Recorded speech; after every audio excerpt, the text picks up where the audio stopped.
And we're back with another episode of the Lakers Fast Break Podcast. It's Gerald Glassford. Didn't think I was going to do a show today, but the NBA just doesn't stop now, does it? It's Gerald Glassford coming right back at you here with the Lakers Fast Break. Pop Culture Cosmos, where we cover the latest news and trends in pop culture each and every week, twice a week, wherever you get your podcasts.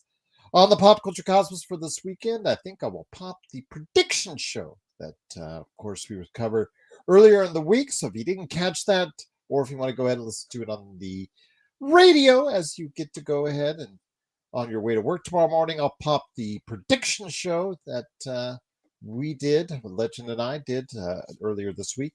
Go ahead and check it out today if you didn't already, or go ahead and check it out on Pop Culture Cosmos as well. Also, as well, of course, want to go ahead. I'm plugging this book, guys. Again, I had an interview. It's now available for both audio and video watchers, audio listeners and video watchers. It is available right now on Spotify, Apple Podcasts, and the YouTube channel here. A Hollywood Ending, The Dreams and Drama of the LeBron Lakers by Yaron Weitzman. I highly recommend it. It's a page turner, guys. So go ahead and make sure you get this book right now at Amazon, Barnes and Nobles, or wherever you get your books. I highly, highly recommend it, especially the fact that there's stuff going on always behind the scenes at El Segundo, as we found out today as well. So go ahead. You want to hear some more juicy stuff going on behind the scenes the past few years in El Segundo, right here. A Hollywood Ending, The Dreams and Drama of the LeBron Lakers by Yaron Weitzman. A really good book indeed. Don't forget my good friend, Drip Show, at Drip Show Shop on Instagram and Twitter. You see Luca right behind me. Look at that detail. Look at that. Look at that canvas art right there. Beautiful. Along with Kobe right there. Luca and Kobe, side by side. Couldn't get any better than that. And on top of everything else, look at this. Look at this detail right here of Kobe and Gigi right there on the pillow right here. If you want it on a pillow of whatever design that you're thinking of, go ahead and check it out today. Or a t-shirt. Joe has a Drip Show t-shirt. Joe has a Drip Show hat. Joe has Drip Show canvas art. Joe has a lot of stuff from Drip Show. Again, if you can think it up in the world of pop culture and sports, go ahead, follow at Drip Show Shop on Instagram and Twitter, and go ahead and tell him what you're thinking of. He'll let you know if he can do it. And again, if you have someone else in mind for the holidays, at Drip Show Shop on Instagram and Twitter. Big shout out to the Lakerholics crew, Lakerholics.com. I want to go ahead and mention that I will be hosting the Lakerholics show this Saturday at 11 a.m. 3 of the 4 Lakerholics. I think even L. Rob will be there. Michael Heinrich said he's going to be there. Laker Tom said he's going to be there. Jamie Sweet is going to be scaring kids at the time, so I will be hosting the show this Saturday at 11. And don't forget, least of all, of course, tomorrow night's game, the Lakers and the Minnesota Timberwolves. Tomorrow night, go ahead and check it out. Playback.tv/Lakers Fast Break. And then, of course, the world famous post game right here at the Lakers Fast Break podcast. For a little while, JSJ, because the attention has been moved away from Clipperland. And now there's another thing that went on, because early this morning, it was announced by the FBI that they've arrested several individuals in not just one, but 2 different types of gambling schemes, part of which were basically dealt with and were constructed quite heavily by the mafia, organized crime, whatever you may call it. But involved in this were Hall of Fame player, Portland Trailblazers coach, Chauncey Billups, also as well current NBA player who has actually been under fire for similar things as well, Terry Rozier. And it was so funny because these news reporters who had no idea how to say his name. I've heard 10 different pronunciations of his name today. It's Terry Rozier, everyone. It's the way it's been sounding for a long time, and they just couldn't quite grasp it. So Terry Rozier of the Miami Heat, and of course Damon Jones, who is also of interest to Lakers fans, because yes, he's a former player, played in several spots, played with Cleveland and other teams and all that, assistant coach for Cleveland as well. But he was an unpaid assistant for a stretch with the Los Angeles Lakers.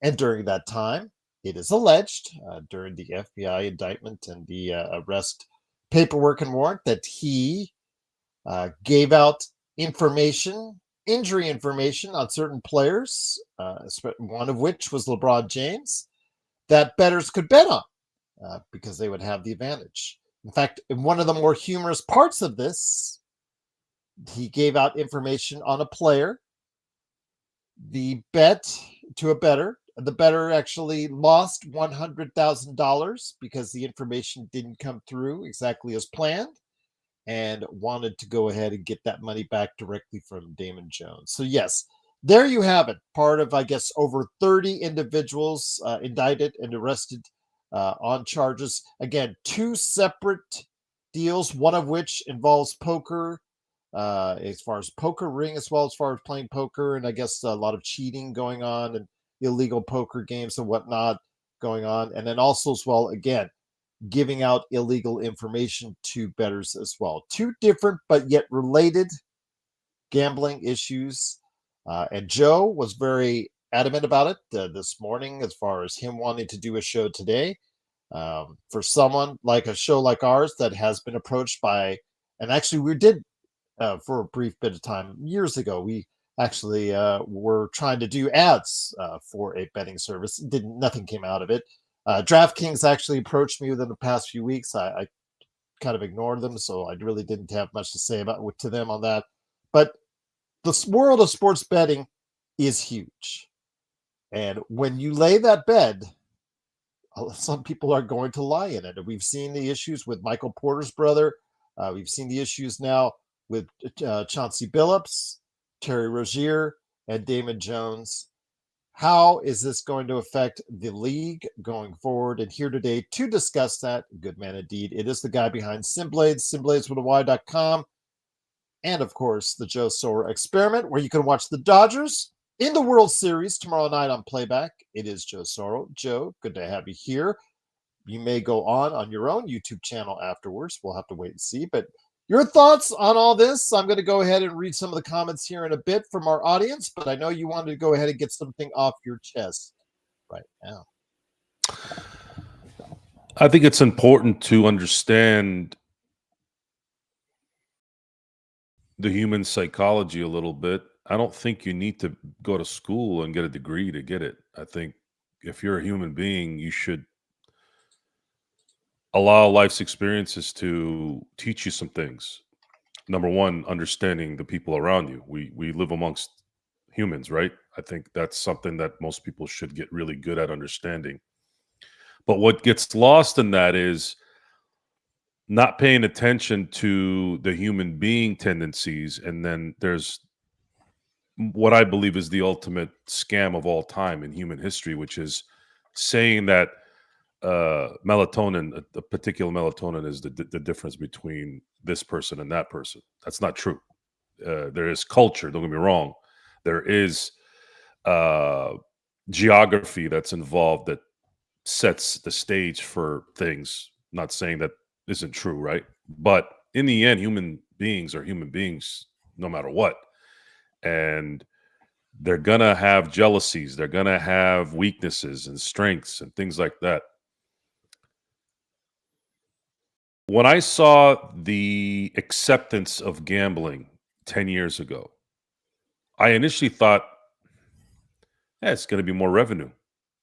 I didn't see what was coming in terms of gambling. I assumed that the gambling would be similar to what I'd been used to. Well, you go to Vegas, it's gambling.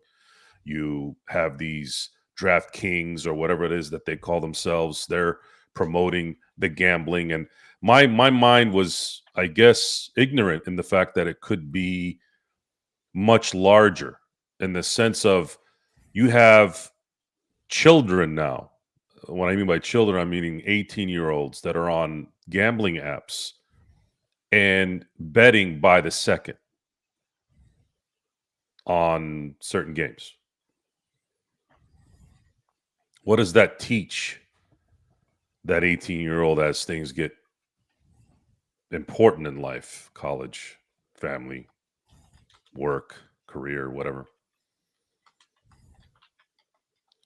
I started going, okay, this is looking like it's getting a little bit more advanced than I thought it would. And then you started hearing things, a little bit more involvement with people in the leagues. And then you start hearing stories about college kids and kids in their 20s. Let's just be honest about it. Boys, men, bankrupting their parents. We have it on record. We've talked about this already on the show. We just never really got into detail on it. You have grown 20-year-olds, college, maybe mid-20s, late 20s, that are bankrupting their parents because of this stuff. And the irritation in this is not about a bunch of dummies making bad decisions and people having to deal with it within their own family.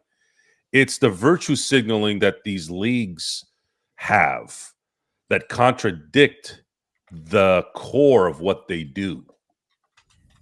So you have one of the reasons why I can't stand Roger Goodell is because he's a two-faced bum.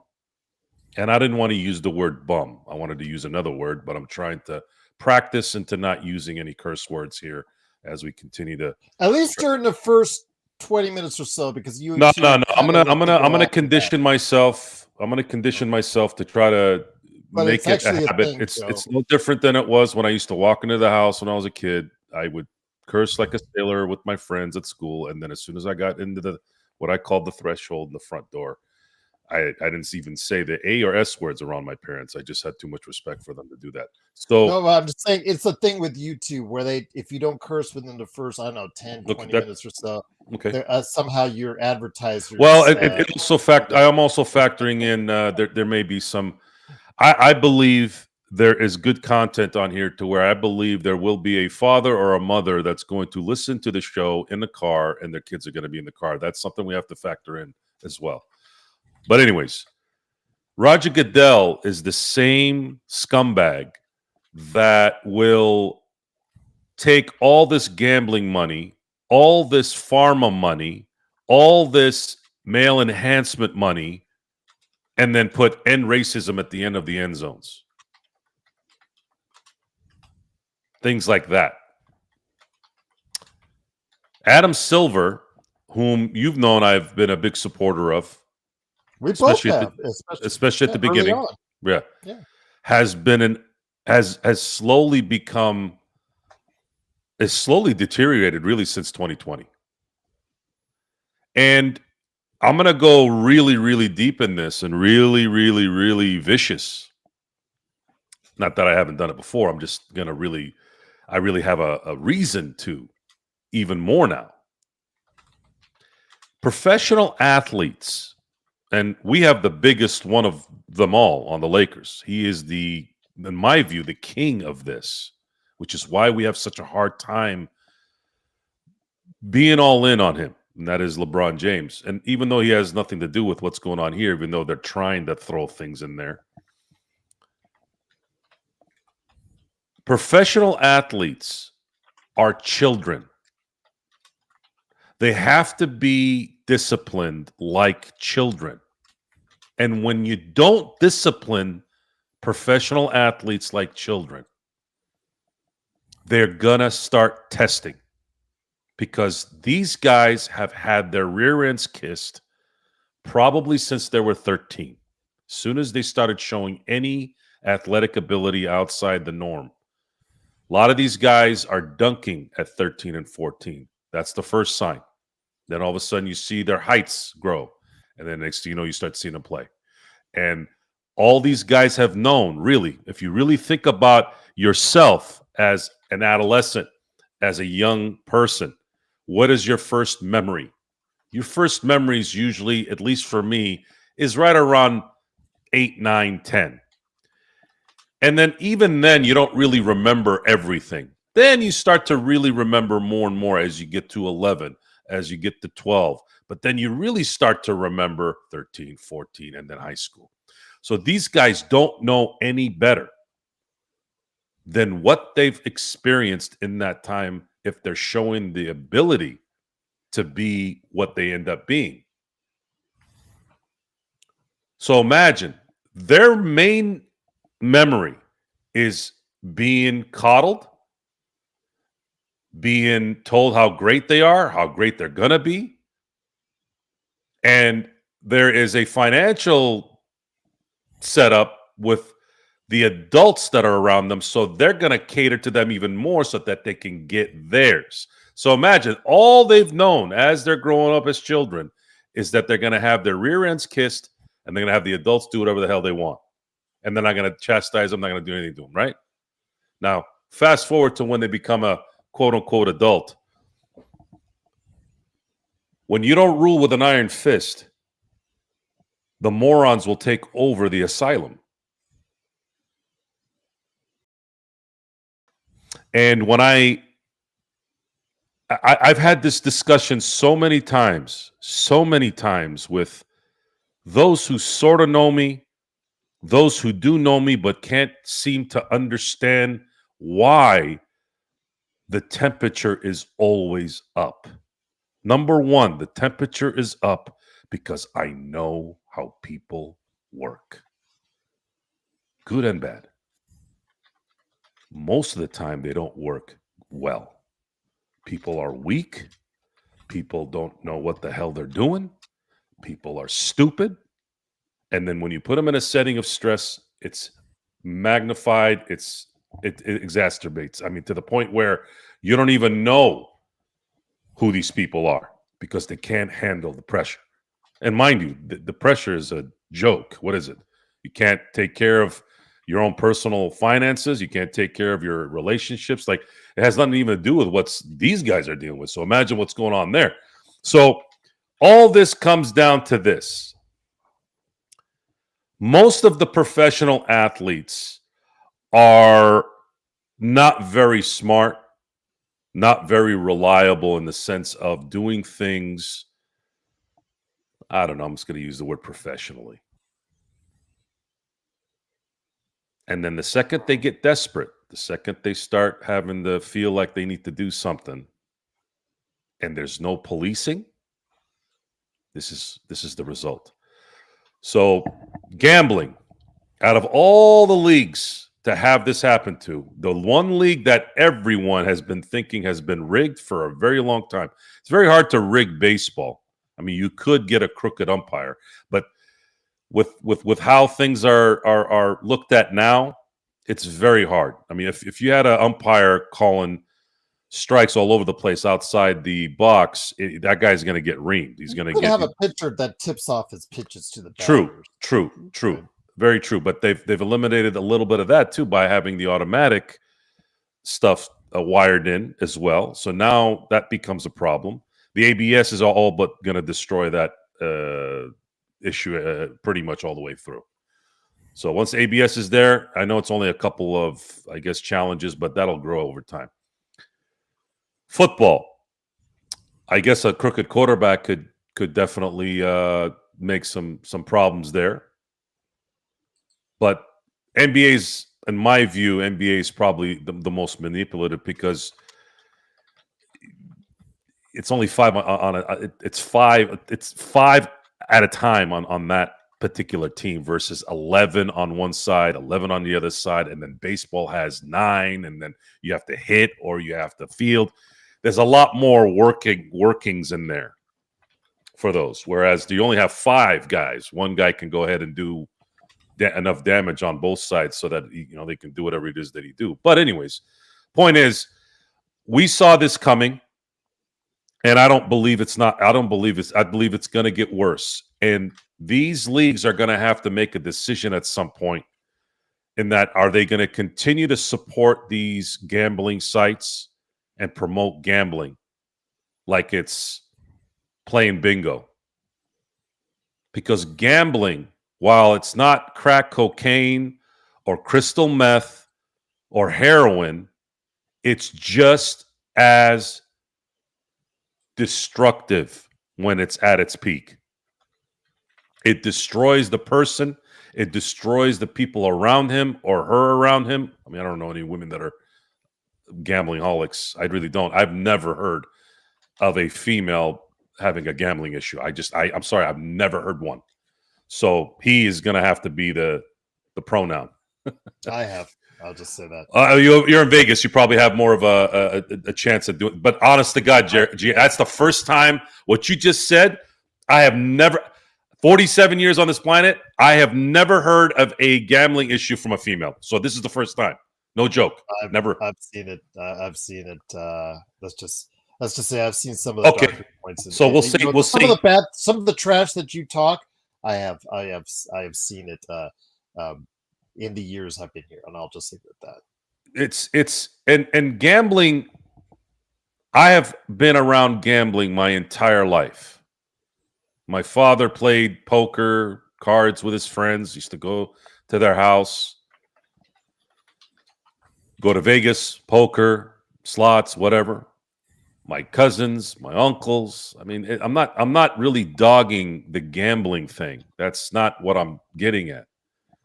What I'm dogging is I don't like the two-faced BS around it. And my father and my uncles and my cousins aren't around a sport that could be easily manipulated. So this card thing that you're talking about, Chauncey Billups and Rozier, right? They were the tables with that they could actually right. I know exactly. They would bring you. Let's say you or me. They would bring in. They would lure us in. They say, hey, great to meet you, Mr. Billups. Oh, that's awesome. I now know a NBA player. Oh, you want me to go with you to this really cool private poker game? Wow. Okay, I'll do that. So I'm what they call the fish. Is what that's the common term even before they let people know about that today. But the common term here, in gambling circles, is a fish, meaning someone that's just so naive, but has a lot of money, a big fish that comes in there, and the whole table in these private games. That's what they're accused of. It's one of the two different I guess FBI arraignments. They have sent I guess arranged these private games. Billups helped arrange these private games, and everybody at the table except for the guy that's losing a lot of money doesn't know what's going on, because they have rigged machines, the dealing machines, the ones that shuffle the machines, the shufflers. Those are rigged. The tables themselves, when they set out the cards, they have cameras underneath so you can see what's going on there.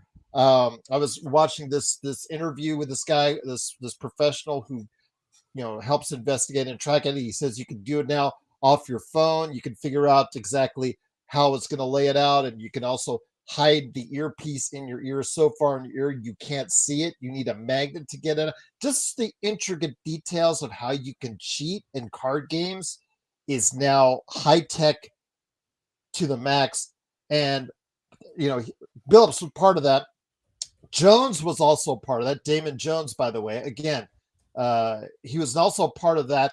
Plus, he was also on the other side. I don't know if Rozier, I forget which side Rozier was on, which account, but it's also on the other side where he gave out information primarily about LeBron James, whether or not he was going to play a game or if he was going to be limited in some sort of fashion, so that they could go ahead. The people that he was talking to, the bettors he was talking to, could bet on these games accordingly.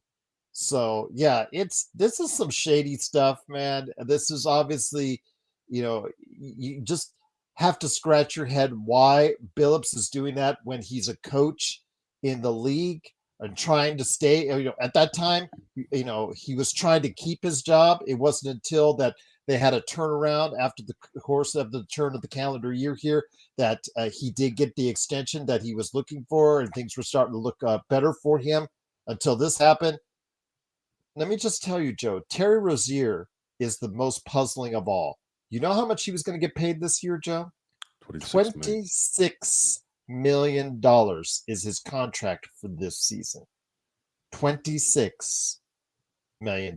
Now, when he was doing all this stuff, as far as what he was involved in, what he's being accused of by the FBI, he made 21, 23, and $24 million. And I'll leave it at that, Joe. So maybe he spends like a drunken sailor. The money he makes, maybe Good. he spends most of it. And that's what happens with a lot of these guys. These guys are horrible with money, most of them. They're not very bright. And they have enablers everywhere. And that includes the owners and the people in charge of the NBA. It's important to really, it's very important to tell people like this who they are. We don't tell people who they are enough because it's a confrontation thing. And then there's a deflection, and then there's projection, and then there's this who are you defensive type stuff. You don't have to be perfect to tell someone else they suck. Okay? All this, who are you to judge me? I go, first of all, there's a difference between someone who steals candy and someone who does first-degree murder. You see the difference? You see where I'm getting with this? Okay? There's a difference. So if you do something this dumb,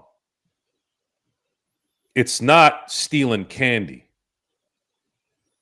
You're making 26 million or whatever it is that you've made throughout your career, and yet you're playing around with a bunch of dudes who would barbecue you if you owed them $1 because they know what they're doing. Michael Francis, former capo in the Colombo family, very popular on YouTube, has his own show. Amazing stories of his time during the gangster years of his life.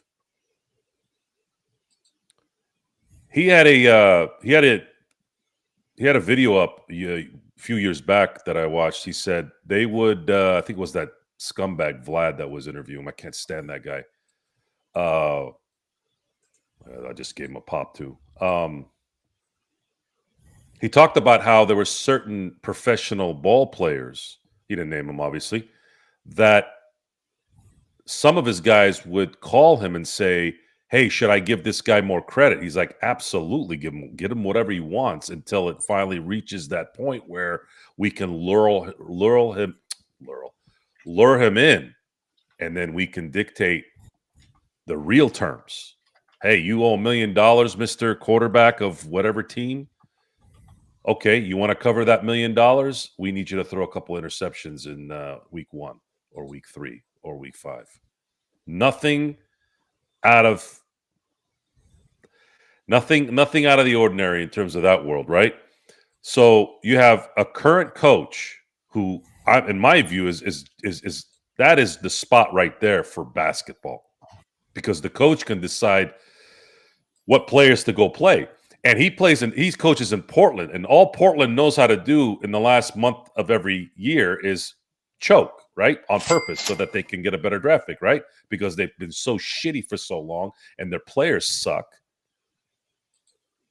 So what better guy to come get than the head coach of that team? And Chauncey Billups, while I've had my issues with him, open mouth breather type, hate him from 04. Kobe got him back, though, in 09, so I was happy with that. But point is, it's a pretty big name, right? And Yes. what did we say? What did we say? It's all on tape. At some point, a big name is going to come out of this. It's not going to just be some John Tay Porter, the brother of Michael Porter Jr., or some third cousin of so-and-so that plays for the Celtics or whatever. No, this is Chauncey Billups. This guy was your finals MVP in 2004. This is a guy that's a borderline Hall of Fame guy. This is a guy that was a head coach in your league. Only 1 out of 30 jobs that this guy has. This is a pretty big one. What are you going to do now, Adam Silver? Oh, and by the way, you're still dealing with that alleged circumventing of the salary cap with the Clippers. What are you gonna do now with that? Oh, but it's okay, Gerald. When the All-Star game comes, everybody's gonna come put up the cancer sign right at halftime. We know somebody with cancer, and then everybody's gonna be like, "Oh, the NBA cares. How nice." What about all the parents that have to pay off their stupid, dumbass kids gambling because of your stupid ass enabling apps and constant cock pill commercials and your pharma junk commercials and your beer commercials and your hard alcohol commercials and soon to be THC drinks? At what point are you going to put me on TV so I can tell you motherfuckers who you are? You're never going to do it. So I got to be on Gerald Glassford's Lakers Fast Break podcast to do it. Remember when he said he was going to try to be clean? I want everyone to know that I know the tricks. I have been out of the matrix for a long time. Most of you pieces of shit are full of it. You're two-faced, you're liars, you're junkies, you're bums. And I'm not talking about the players. I'm talking about the assholes in the suits and every level of this thing. You want to come at me with projection, judgment? Bring it. I'll show you where I'm at. I've told you guys this how many times? All you got to do is hang out with me for a couple weeks. Drive with me to work, away from work, getting my hair cut, hanging out with my friends. You'll know who it is. I don't hide anything. I don't do anything. Maybe I'll go 10 miles over the speed limit sometimes. I might roll over on a red light. Hell, I might even go through a red light sometimes because I just get to that yellow right in the middle. Still not a good idea, but I do that. But I'll tell you what I'm not doing.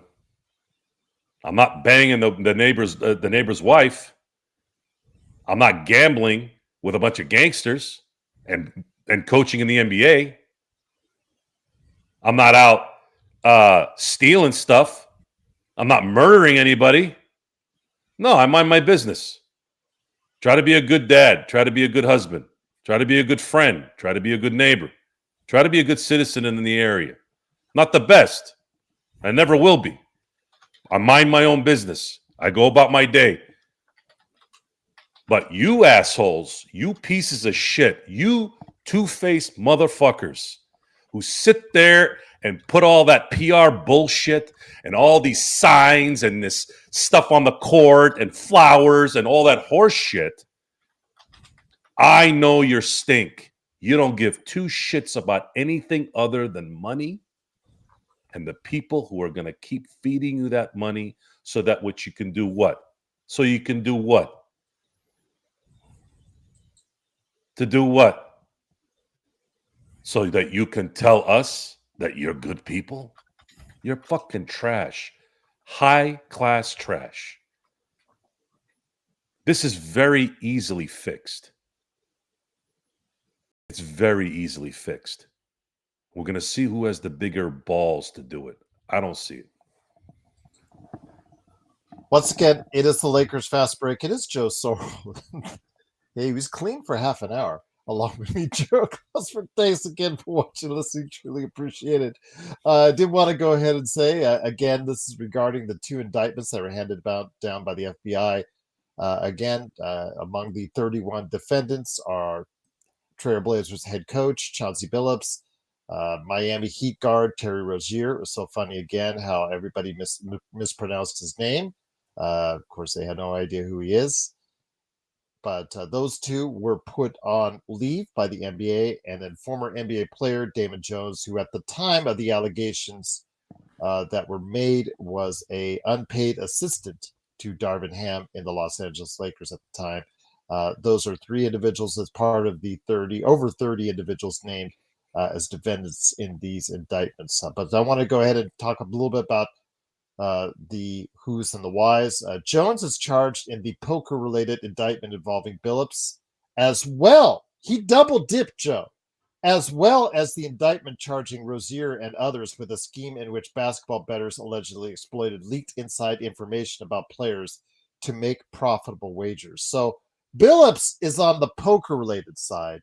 Rozier, that was already talked about as Kurt Affair put in the chat as far as allegations about faking injuries, things of that nature, how he might have already been involved with it, Rozier. Damon Jones, was dirty on both ends, Joe, in this. So he not only has one indictment to deal with, he has another to deal with. And that indictment suggests that Jones leaked information to bettors about the injury status of LeBron James before a February 2023 game and about Lakers player Anthony Davis before a January 2024 game. Rozier allegedly tipped off a longtime friend in 2023 when he was playing for the Charlotte Hornets that he planned to leave a game early for a purported injury so that a friend could make bets against Rozier performing well in that game. Those in-game player bets that you can make during the course of the game. So yes, Rozier and Billups are being placed on immediate leave from their teams, and we will continue to cooperate with the relevant authorities, the NBA said in the statement. We take these allegations with the utmost seriousness, and the integrity of our game remains our top priority. Now, this is not unprecedented, Joe. As you know, I put in the chat, Jonte Porter, Michael Porter Jr.'s brother, was previously charged in a sports gambling scheme. He pleaded guilty to wire fraud and conspiracy, and he has been banned from the NBA. So I think that the worst part about this is that Chauncey Billups was also a recent inductee into the Hall of Fame. So I'm wondering what his status will be on that going forward, if they will rescind that, take that away, put it there, what have you on that one. Nick T, thank you again for the super chat. Truly appreciate it. He says he's wondering about the LeBron 2011 finals now. Okay. But these allegations are recent or within recent years, Joe. So these are not new. I mean, these are not old, long-standing allegations. These are stuff that happened within recent years. So again, the rise of sports gambling, obviously it has meant billions of dollars put into sports, just like, so many other facets of our sports are being inundated. Like for instance, a lot of people are worried about, the Saudi Arabia investment as they are putting more and more money into sports and into the sports world. Some of it, some say are good. Some people don't like it as far as it's concerned. I'll leave that to you guys whether or not you like Saudi Arabia's increasing investment into sports as a whole. But sports betting, as you know, as you talked about, Joe, since sports gambling became much more available to consumers and has exploded onto the marketplace, DraftKings themselves reached out to me 3 weeks ago, and they wanted to become a sponsor of the show. Again, it's everywhere that you see it. It's now a part of what we're seeing. In fact, as ESPN, as you guys remarked earlier this morning, I think it was Henry that said it. At the time they were talking about it, right below was the scroll, similar to what I have here, with the betting lines for the NFL games this weekend. that really says it all about the line between the illegal and the legal when it comes to sports betting and their involvement in actual sports is becoming much thinner and much thinner and much more transparent. There's always been gambling, and there always will be gambling. That's not the point. The point is you've accepted it as a partner now. And look what's happened since you've done that. There wasn't allegations like this every 6 months like it has been this last few years. It seems like every 6 months there's some kind of gambling stuff going on with these sports. And the difference between Chauncey Billups and Terry Rozier gambling versus maybe a retired, I'll use Michael Jordan as an example. Michael Jordan was gambling at casinos and playing golf, right? I mean, I guess that could be bad. He had some undesirables while he was playing golf, from what I heard, right? But even Michael got a lot of flack for that back in the day, even though it was Michael When they Jordan. used to go to the Vegas trips. Right. And it stopped. You didn't hear about that stuff after 93. Especially when, of course, Phil Jackson tried to find Robin sometimes when you go on those benders. So you can call it rationalizing, or you can just call it on what exactly happened. And there's speculation about why and what and who, and I'm not going to get into that right now. The acceptance of gambling in sports is becoming there's a calamity that's already started. And it always comes down to greed. And we have accepted greed in this society so much to the point where we're desensitized by it, and we've basically given everybody a free ride because that's exactly how those people who will criticize like I am right now, they will be bought for $4 on a drop of the hat.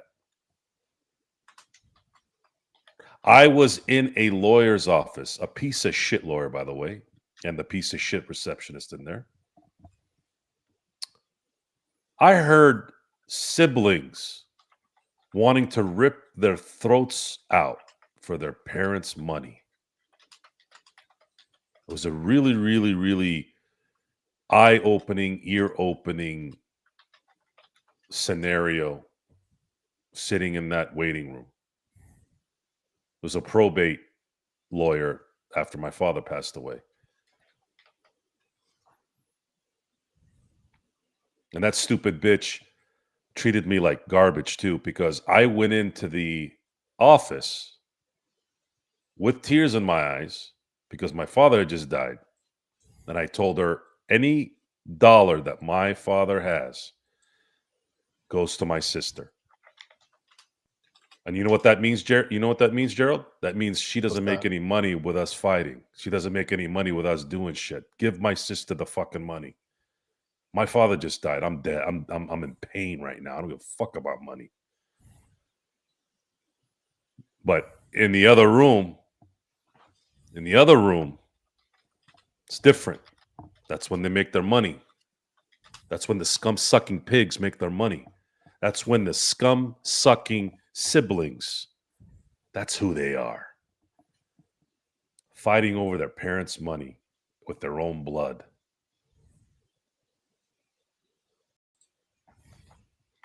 So if you are asking you guys, if you're asking the question, why is the heat always high over here?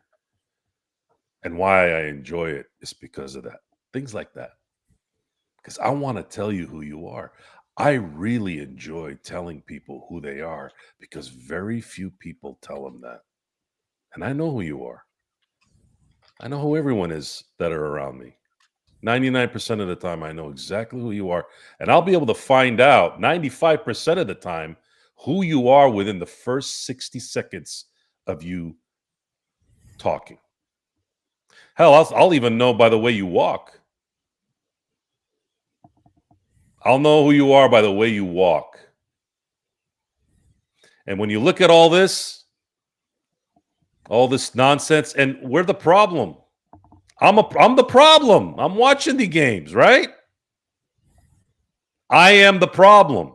I am at fault at this. It's still going to be there if I stop watching. Maybe that's the rationale in my head. But I'm trying to pay attention to the sport.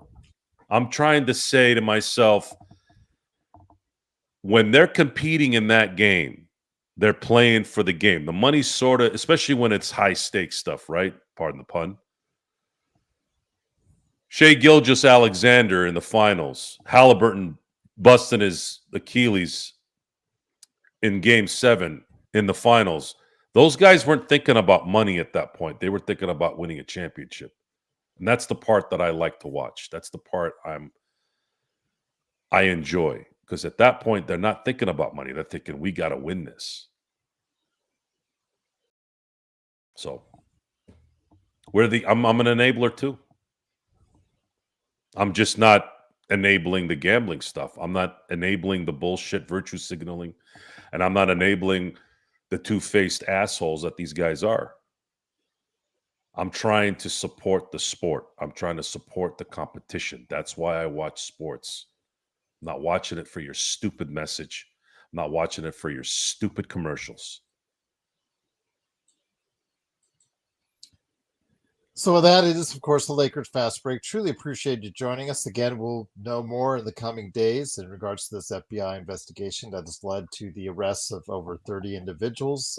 In a statement made by their lawyers, both Rozier and Billups says they'll fight the charges, but as was mentioned by RD23, that the investigation has taken place for quite some time, even through previous administrations. So this is something that they've been obviously, if they came to the conclusion that they're going to arrest not only members of the public in as far as that are NBA basketball players, but also organized crime members and whatnot, they have a lot of evidence in their favor. So we will see how that plays out in the courts.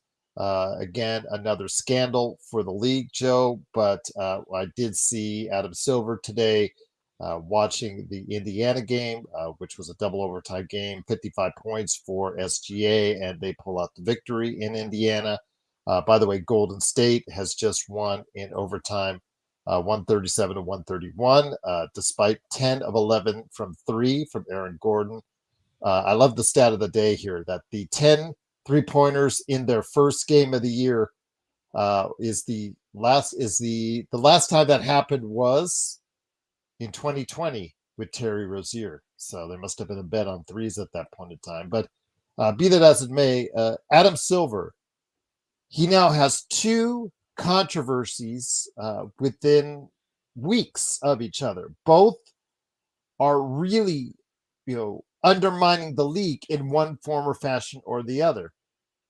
I think at some point in time, despite all the things that he has done for the league, both positive during the earlier part of his tenure and more money-centric, more financially centric to the owners and to the league later on, as far as expanding the game, expand the new TV contracts and the like, I think the calls for Adam Silver to be removed as commissioner are just going to get louder and louder. How loud do you think they should become?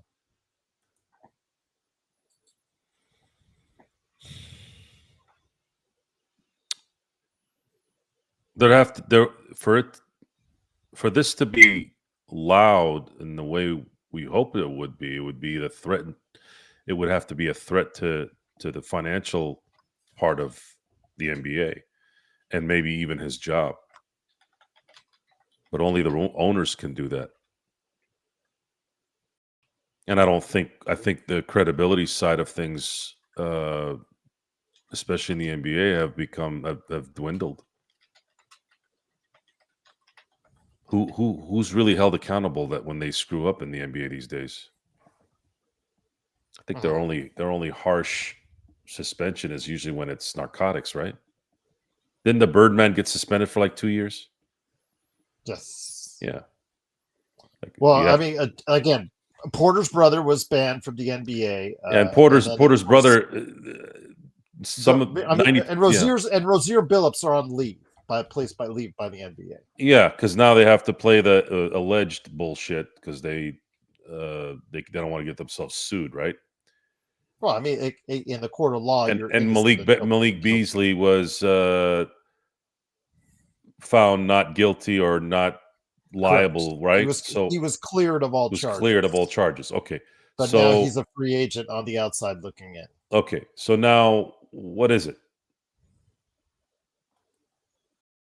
I don't know. These guys in the NBA have let these guys beat up on their women, right? With not much, I guess, punishment. What did Ray Rice? Ray Rice, he was one of the few that actually did get blackballed. He never came back. He was the poster child for that. But that's because there was footage of him doing it. It's a shit show, man. It really is. And the only solution is, in my view, is to treat these guys like children. Stupid children. Because if you don't rule with an iron fist with these guys, this is the kind of shit that happens. And there's no other way to put it. I have very little respect for any of these people. I really don't. And it's tough. It's tough to watch. It's been tough to watch the NBA even in the first couple days. We saw the Laker game on Tuesday, and we saw a team that, and this is kind of outside what we're talking about a little bit. We're kind of getting back to just the basketball aspect of this, but I'm just trying to figure out. You have a dipshit coach who's talking about rotations in June with players that signaled a weird response in my head. Like, what? Why are you talking about that in June? You should be worried about making sure the guys that actually do have talent on your team are ready. And you're talking about some fucking numbskull that can't even play? And then you see how they played. You saw their rotations. You saw the motivation. You saw the shot selection, the screens, the rolls, the dives, the trailers. Did these guys even practice during training camp?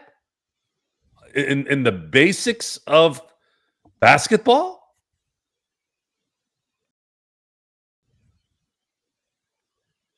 And this is the part that this is 2025. We can get online 10 minutes after the game, and there's going to be a guy dedicated to showing you film and helping you understand what's going on if you don't understand it. You could see it. It's there. There are people out there that do a very good job explaining things. You go and you want to. I changed the drain out of my washer 7 years ago. I didn't even know I could unscrew the washer before I looked at that video on YouTube. I changed the drain. I didn't know either. Now I do it every month. I changed the drain, and I went to a nice family-owned store near my place. Met the coolest dad and son owner ever. I said, I need this. This thing went out on my thing. Oh, we get a lot of requests for those because that one always goes out on that particular model. Don't worry about it. Use this. This will last you 13 years. I'm like, really? Went in there, looked at the video. Sucker's still working. I've had that washer since 2009 when I moved in my house. Shit is still working, man. Just changing that drain. So we have the ability as fans and observers to understand the game, even if we don't. You don't know what a slider sweeper is. You don't know what a changeup is. You don't know what a 4-seam versus a 2-seam. You can literally go online and see it and understand why are they throwing a 4-seam fastball to so-and-so who just hit a home run.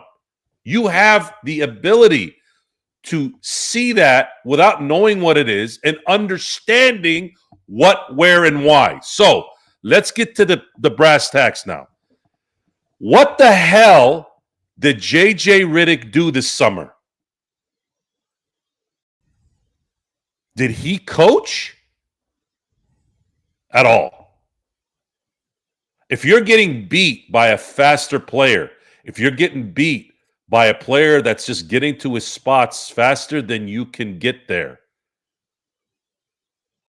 or he's just jumping over you like Wembanyama, you have no choice. There's nothing you can do. 78 feet tall versus 7 feet. I mean, there's nothing to do to stop that guy, right? Like, there's a distinct difference between talent destroying you and your shitty fundamentals and your shitty execution playing basketball. What are you doing? What did you do? All you did was talk. And the irony is, the same asshole who called and insulted the Jerry Wests of the world with the plumber talk and the watered down talk in the greatest, arguably, decade of sports in general in the 90s. He called his players stupid because of the Hennessy ad from LeBron.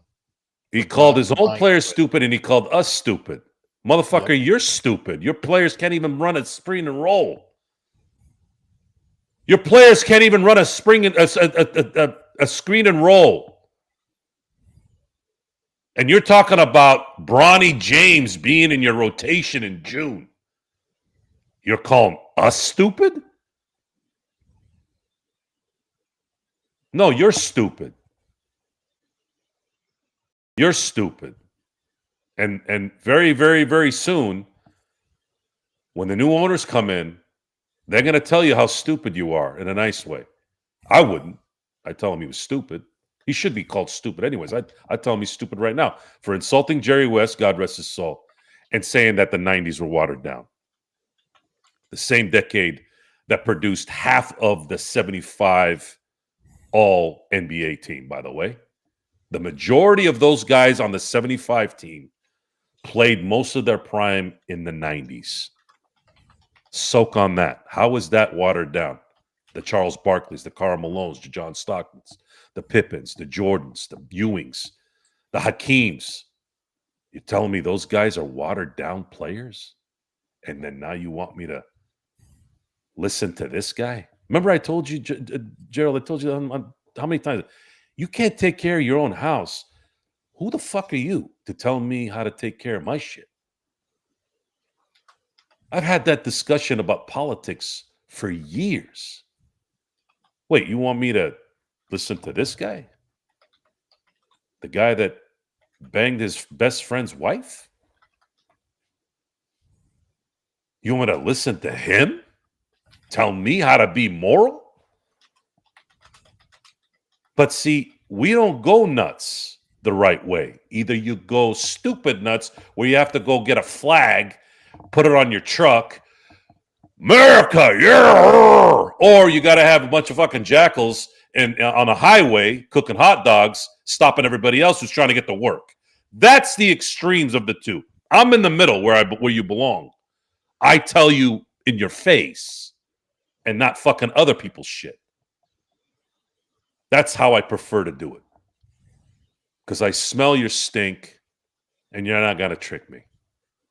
And you can call me all the names you want. It doesn't matter. I don't give a shit. Positive or negative. Nothing positive or negative is going to change my thinking on how things need to get done. So we're learning a life lesson here a little bit, talking about the sport thing. I think it's a good thing. I try not to come on here and preach. I'm not. I'm just telling you all this is the result of enabling. This is the result of people not talking enough. Where's Rob in this? Where's Jeannie in this? Jeannie's too busy smiling on the sidelines like a fan. She's getting $12 billion. I would smile too. I don't give a shit what she's getting. Okay, get this thing done, by the way, too, because I'm tired of seeing her. I really am. And she still has a percentage of the Lakers. Just get this goddamn thing transferred already, please, and let some real people run shit. And by the way, you're gonna see in about a week back-to-back championships and the best ownership in sports in the Guggenheims. Results, baby. RD20. There you go. RD23, who looks like he's become the latest member of the cult of Sorrow. Sorrow is getting more intellectual with each live stream. Sorrow, how do you advance your mental IQ and knowledge? Where does this mindset come from? I'll just go ahead and quietly smirk here in the back. Well, you don't think I'm smart? You don't think I get things? I am. I'm busting your balls like you try to bust everyone else.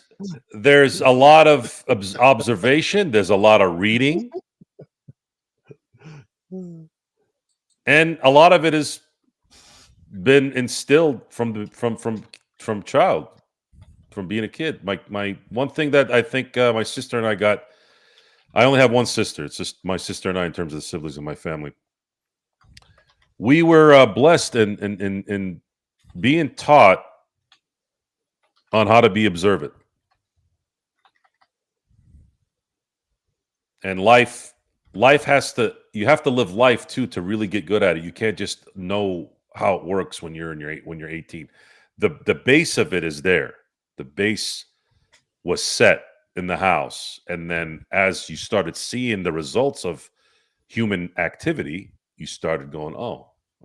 I remember this one time I was dying laughing. I'm not going to obviously name any names here, but my sister saw one of my friends' wives, and she loves my boy. Like we're all buddies, right? But she had never met his wife. I can't stand this bitch. Like I couldn't stand her since the day I met her. But he's what am I gonna do? He's my boy's wife. I can't. You know, it is what it is. So she met her for 10 seconds, and then later, my sister came up to me. She said, "Hey, is that so and so's wife?" I go, "Yeah." She's kind of trashy. She had never heard me say anything about her. She didn't have anybody in our circle tell anyone about her. Nothing. She knew in 10 seconds who she was. I'm like, my God, you couldn't have put a better word about her. So the exciting part about things like this isn't that, oh, we're right. Being right is not a good thing in this thing. It doesn't solve the problem. I'm trying to help make everyone understand that when I smell something that stinks, watch out for this. This is what I do. This is what I do in my life. Joe, what do you do for a living? You know what my answer is? I solve problems. I'm a problem solver. That's it. That's all I do all day. Solve problems. Now, I don't let it get to a catastrophic problem. Catastrophic would have to be the trailer got unhitched on a truck, something like that, right? That's normal stuff every now and then. That's not a big deal. You know, you deal with it, you pay for it, whatever. That's why you have insurance. The daily stuff is solving the minimal problems so that my wife, my kids, my friends, my associates, people who work with me don't have to deal with it. Why? Because they have a job. They have things they have to do that make all of our lives better.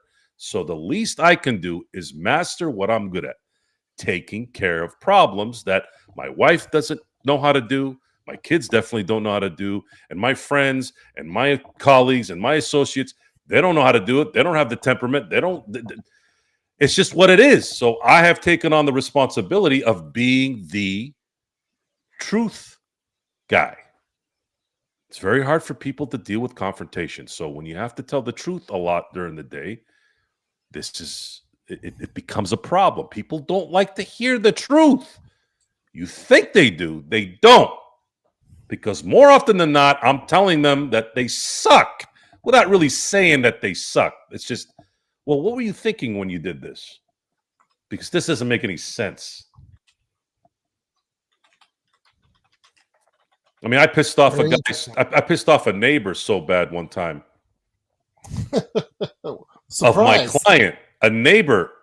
My client's neighbor got pissed at me because he kept saying, and this guy was maybe a couple inches taller than me, and he had been drinking, and he kept talking about irrigation lines being a certain way, and I kept having to correct them in a respectful way. I'm like, all that happened here is laziness when it's not within the property line, and it's all like, for example, they'll put sprinklers on the neighbor's side according to I call it the nickel on the curb that gives you the division in the property line. Like when a surveyor comes, that's what they're going to run the string line on if they have to, right? Half the post is yours, the other half is you know what I'm talking about. So I'm telling him because the sprinklers are on his neighbor's side, even though it's his grass.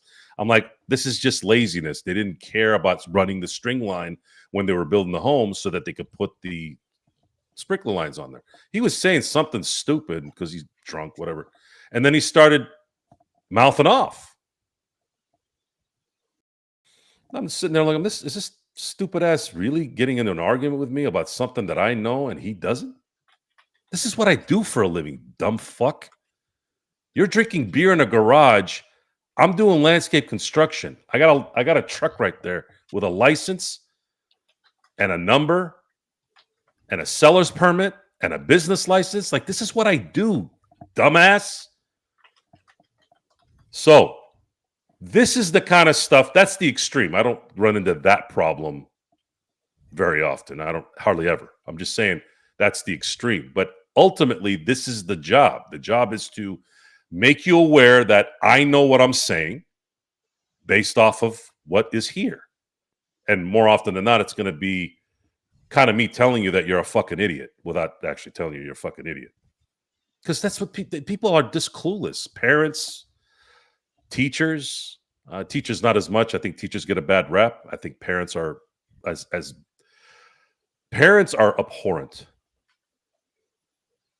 I've seen some things at these kid functions when they're doing the little sing-along with the first, second, third, fifth grade thing.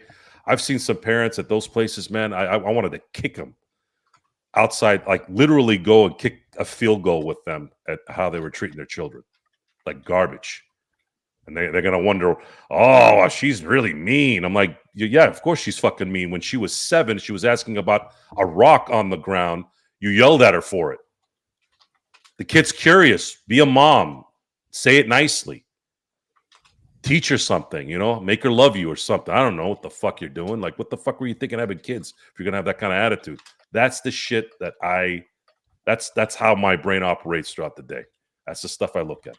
So pardon my empathy-less thoughts on things sometimes.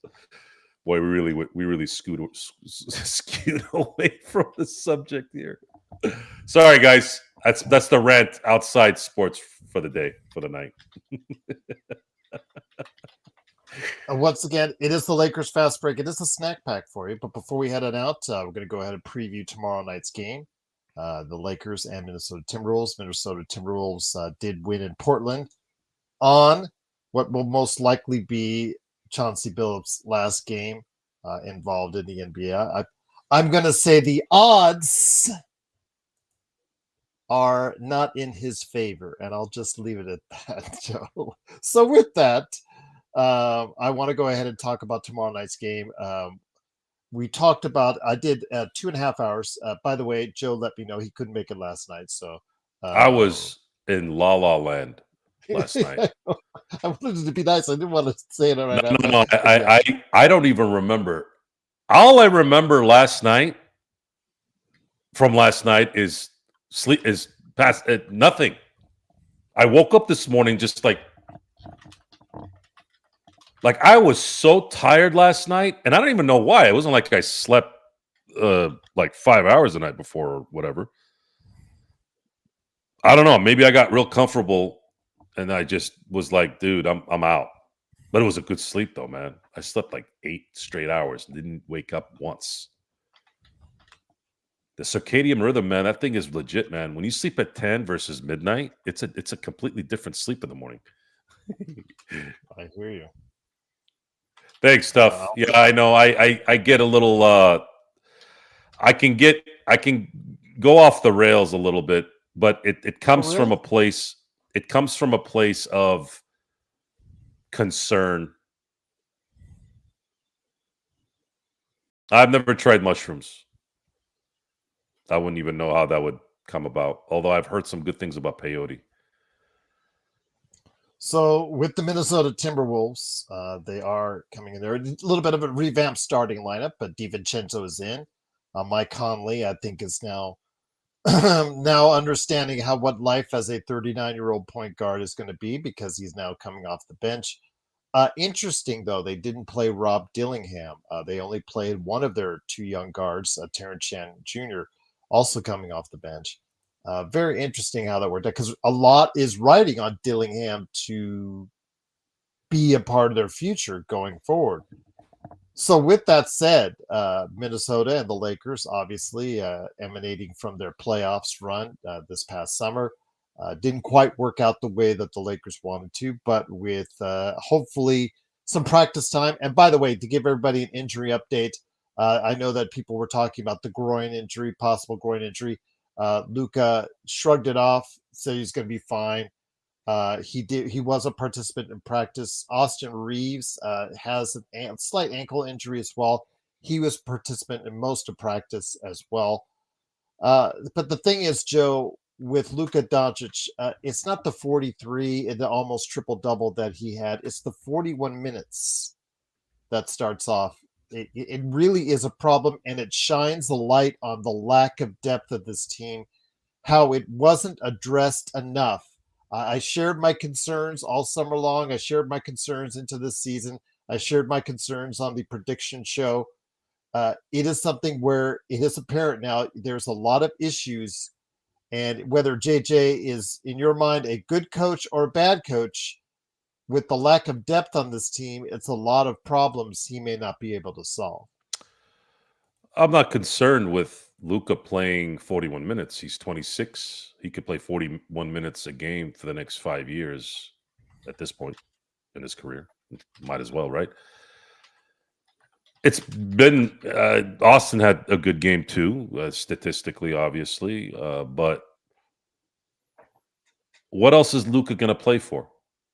I mean, he has to know that this is going to be a transitional year.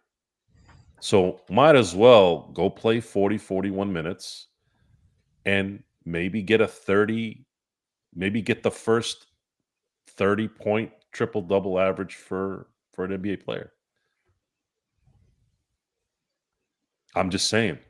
What does that say, though, Joe? That he has to go. It says we have. Here's what it says. It says that this team needs this transition to happen with Mark Walter, like soon, and LeBron James needs to finish out this contract so that they can start building the team with Luka Doncic without the distraction. It's just what this is going to be. And JJ Redick will not be the coach of the future. He doesn't know how to coach. And you've kind of seen that the last few months. 805. Did you see how AD got abused by Victor yesterday? I mean, that was merciless. I'll put it to you this way, 805. Victor looked on AD the way that AD at that similar age looked at other players. It just was it was that dominant, and AD had no answer for Victor Wembanyama. I don't know how many people will actually have answer for Victor Wembanyama because he absolutely looked like a superstar last night But moving forward, but I know that you said LeBron for AD to Dallas. I really don't think that's going to work out either. I think, again, when it comes right down to it, this team should have done more in the offseason, and it's probably going to regret it going forward because Golden State pulled out the victory. They're 2-0 on the young season over now Denver and the Lakers. OKC is also at 2-0 with 2 double overtime victories to their credit. So at least it looks a little bit tougher for them now without Williams in the interim until he gets back. So we'll see how competitive they are or how dominant or lack thereof going forward. But the Western Conference is going to be tough, Joe, and you need a fortified roster in order to compete at that level.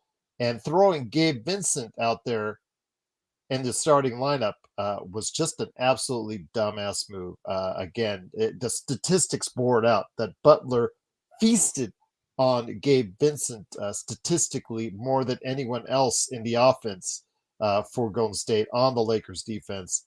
And he just doesn't do enough for you on the floor on the offensive end to cut it. All that good shooting he had in the summer wasn't there on Tuesday night. So I don't know at this point, Joe. You maybe maybe you break in case of emergency, break glass and bring in Marcus Smart, who had I guess a credible game in his first real game back, since the 54 games he played over 2 seasons. So we'll see what happens. But the Lakers just don't have many options. No, they don't. And if guys like DeAndre Ayton aren't gonna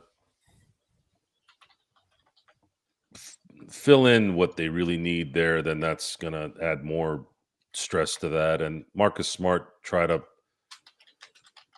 at least put some kind of life in the team in that third quarter. And it guys,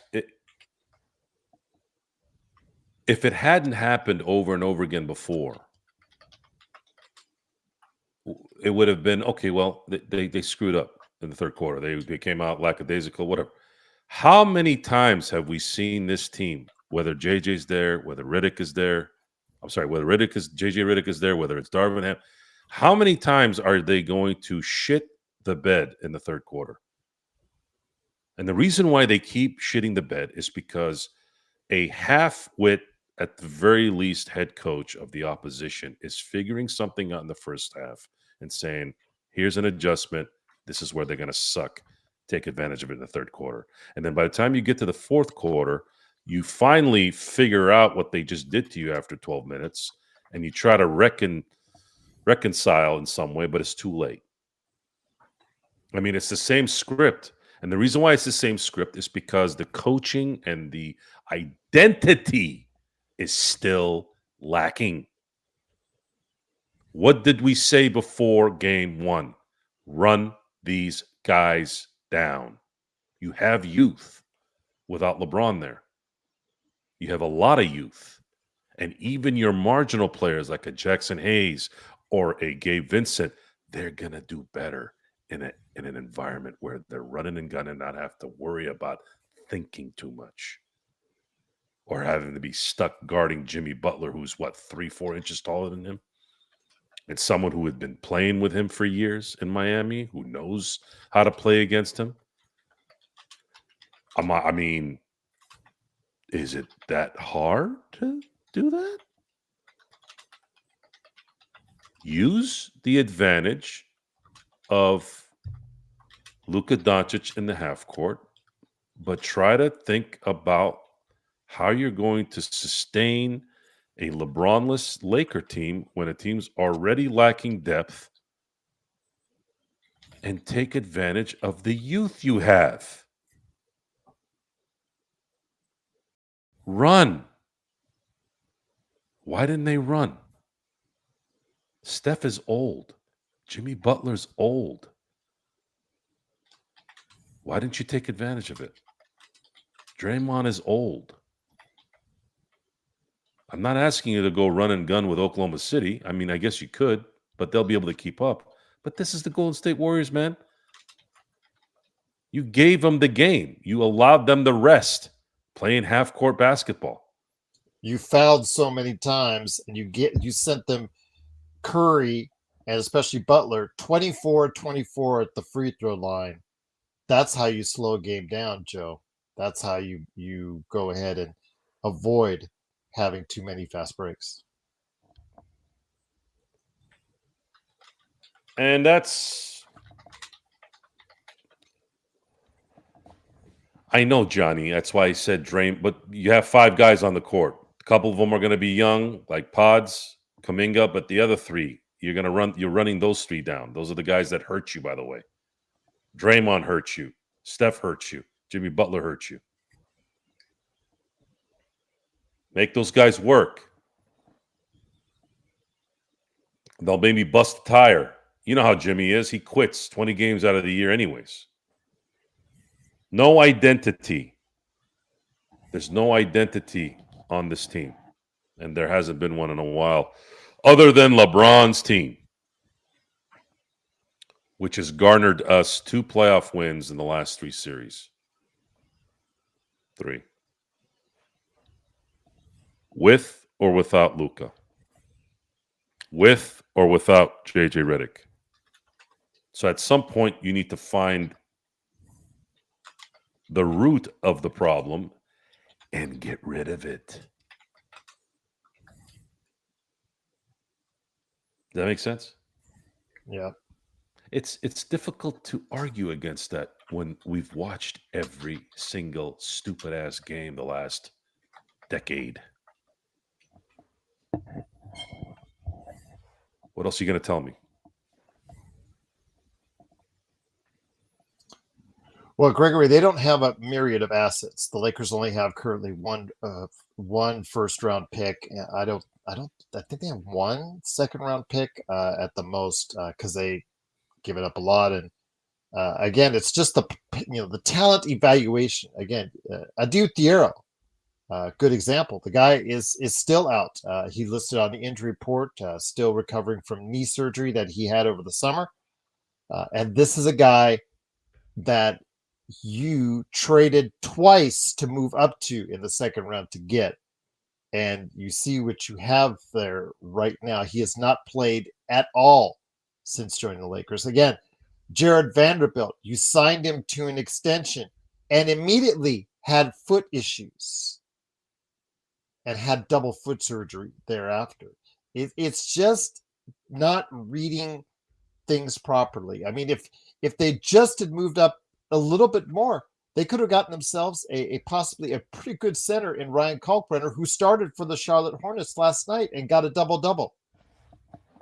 If they had just let Bronny go undrafted in last year's draft and drafted Ariel Hukporti, who started for the Knicks last night.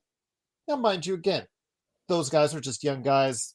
They're not really huge parts of the rotation yet, but they are playing minutes, whereas you're still sitting Bronny down because you know he can't give you what you need. It's just evaluations by this organization, Joe, which absolutely just irritate me to no end because you can't see the issues with this team. But the problem is JJ, and to a larger extent, Rob, often in the time that we've been dealing with them as far as the Lakers, both of them, have not been able to often see the forest from the trees. Yeah, it's a constant. It's Groundhog's Day with this discussion, and it's going to continue until the end of this year. And as far as getting the right coach, that's a good question. I need to do some research. I need to do some research on what the NBA's next revolution of coaches is going to need to be. I don't know who it's going to be. Who's going to be the next Mike D'Antoni to Steve Nash? That would be something that Luka would flourish in. Imagine Luka playing on those Phoenix Suns teams in the mid-2000s with D'Antoni. I'm almost positive, and this is no slight on Steve Nash. I love Steve Nash, but they win a couple championships with Luka on that one. Luka's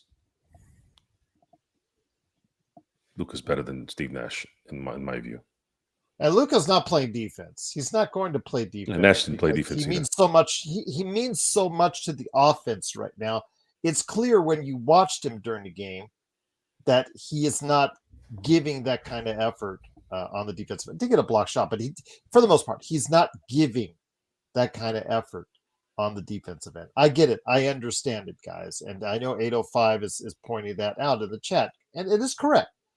But if Rob had done a better job of building this team instead of this 2 timeline deal that he was obviously focusing on, that, and I'm going to give credit again to the statement made by Rich Paul that they correctly pointed out when LeBron put in his $53 million,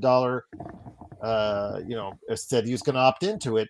Again, if you really want this team to win, you would have opted out and thought, worked out something better with the organization so you could get in players. But still, with what Rob could have dealt with in the summer, didn't want to do that. He wants to see right now what he can get going forward in the summers of 26 and 27. And in the meantime, Joe, that probably means a gap year, as they like to say it, or a year that we have to suffer through of mediocrity for the Los Angeles Lakers. After one game, already people are talking about that very thing. Nick, if you had given Doncic, Sean Marion, Boris Diaw, Stoudemire, those guys, the Brazilian, what do they call, what's his name? I always forgot his name, the Brazilian guy. Scola? Barbosa? Oh, Leandro Barbosa. Yes. You give Luka that team in the 2000s with Nash. Trust me, Luka would have flourished. Nick T is in the chat. He disagrees with you on that. Yeah, I know, but that offense would have been tailor made for Luka. Yes, ISO Joe Johnson. I remember him well. And yeah, the Joe Johnson thing. It's sad because the 05 team was actually the best Phoenix team, even though the 6 and 7 team get a lot of the pub. 05, they had Joe Johnson. If he had just stayed a little longer, I think they would have had a chance to win in 06 and 07. But he wanted his money and went to Atlanta like an idiot. There's no doubt that Luka would have flourished in that, and I believe they would have won a championship with him. But we'll never know. So with that, though, it is the Lakers. And with that, again, is Luka is a phenom. Luka would flourish in a fast break offense. Imagine him pulling up on a fast break, hitting a 3. Imagine. Consistently. Those shots on a fast break are energy-sucking plays for the opposition.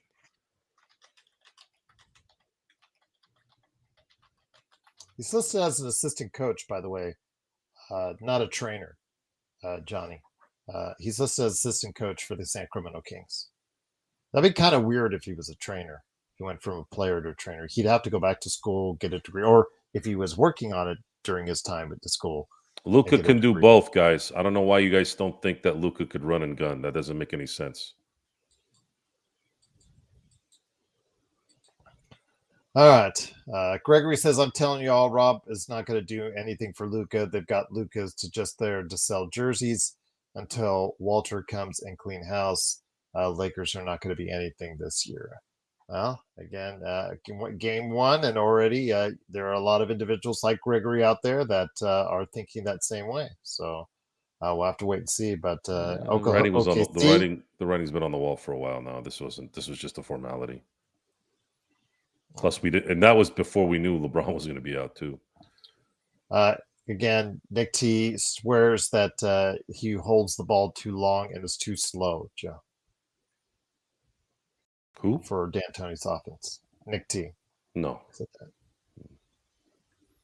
Okay. Again, you guys can agree to disagree on that one. But it is, of course, the Lakers fast break. I will just say this.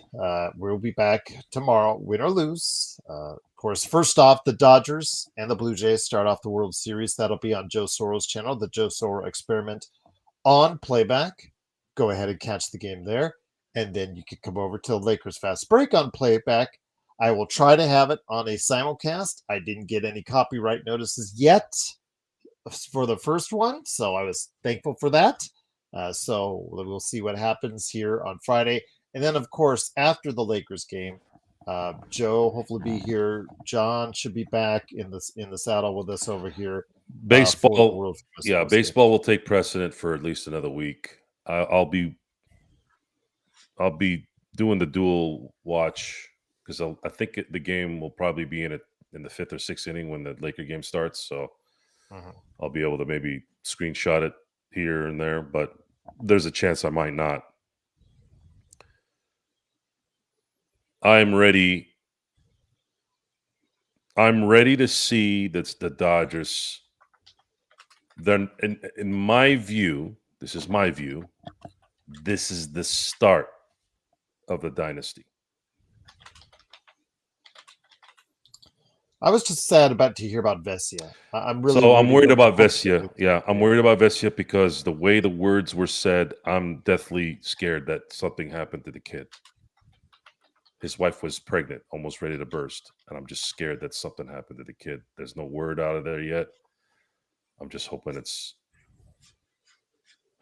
not permanent, but it didn't sound good with some of the words that they were saying. Yeah. So our thoughts are with Vesia. Hopefully everything will be okay as far as the family-related issue, which will not allow him to be on the team at this time. We're hoping he can come back, but again, our thoughts are with him and what's going on, that he can take care of everything he needs to take care of with his family right now. So, just looking out. It's going to be a busy day tomorrow, everyone. Sports world. We've got the NBA. You've got, of course, remember the game is on Amazon Prime if you're not going to watch with us on playback. So just remember, if you've got Amazon Prime, there you go. But interesting to see how the coverage will be. Looking forward to watching that game. And then, of course, also turning back and forth between the Dodgers as well. Johnny says, who is the true blue? Blue Jays versus Dodgers blue? Well, Dodgers right now for us. And we'll leave the true blue is the Dodgers. The Blue Jays. Throwing a rookie out there takes some chutzpah, though. Throwing a rookie out there against Blake Snell takes some chutzpah. There's no choice. They have to. They're hedging. They're hedging their pitching lineup based off of likely them losing game 1, so they can put their number 1 guy in game 2. Okay. It's interesting. I was looking at some history. There's only been one, and that's because the series MVPs have. There was a time where you won the pennant, and then you went to the World Series, and then there was a time where it was just the league championship series before you went to the World Series. So I had known anyone, and it wasn't known, it wasn't broadcasted enough, who has won the MVP, league MVP, and league MVP, league series MVP, and World Series MVP in the same year. I thought that no one had ever done it. I was wrong. Coincidentally, it was actually Willie Stargell in 1979, Pittsburgh Pirates. Last time the Pittsburgh Pirates won a World Series. Won league MVP, league series MVP, and then won the World Series MVP. And and the funny thing is, Willie Stargell's 505-foot home run at Dodger Stadium was being publicized because of Ohtani's 469-foot home run a few days ago. So I thought there was an interesting correlation, because now, at this moment, Ohtani is going to win league MVP. It's already pretty much done. He just won NLCS MVP. Will he make it? Will he be the second player in Major League Baseball history to win all 3 MVPs in the same year?